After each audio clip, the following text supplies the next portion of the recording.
Le monde de la musique est en deuil ce mardi.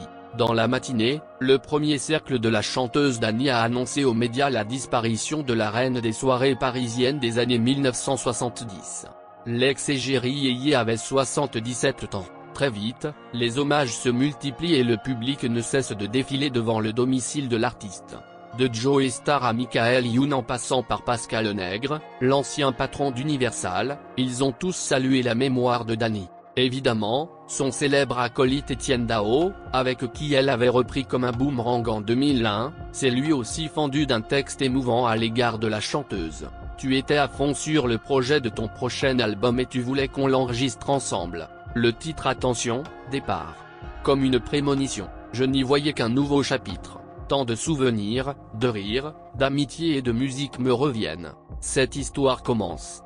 Et ce boomerang, comme un signe de Serge que nous avons porté si haut, a lâché le chanteur sur Facebook avant d'ajouter. Tu as tout fait avec l'élégance des dilettantes, surfant, hors des clous, sans te laisser enfermer dans les cases dans lesquelles on voulait t'enfermer.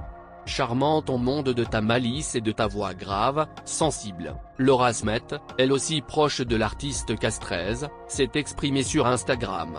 Il y a des personnes qui partent et laissent une trace à vie. Dany. Tristesse infinie.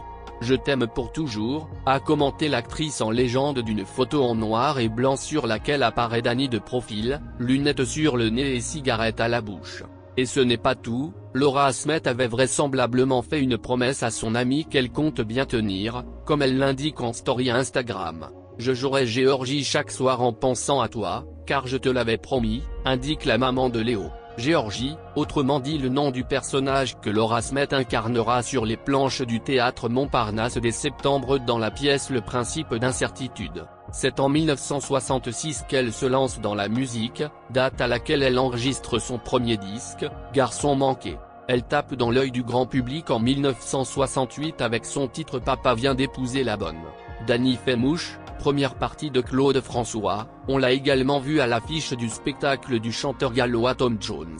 Et en 1974, elle est choisie pour être la représentante de la France à l'Eurovision. Mais voilà, Dany n'y participera pas, la télévision française ayant décidé de retirer sa candidature au concours de chant du 6 avril, jour de deuil national pour le feu président Pompidou. Son dernier album, lui, a entièrement été écrit par des femmes, renseigne son manager. Il a été composé par son acolyte, son double artistique Émilie Marche. Dany nous a laissé des messages et des baisers, conclut Lambert Boudier, elle en distribuait tant. Dans un de ses messages, en guise épitaphe, elle chante marqué simplement « J'avais raison ».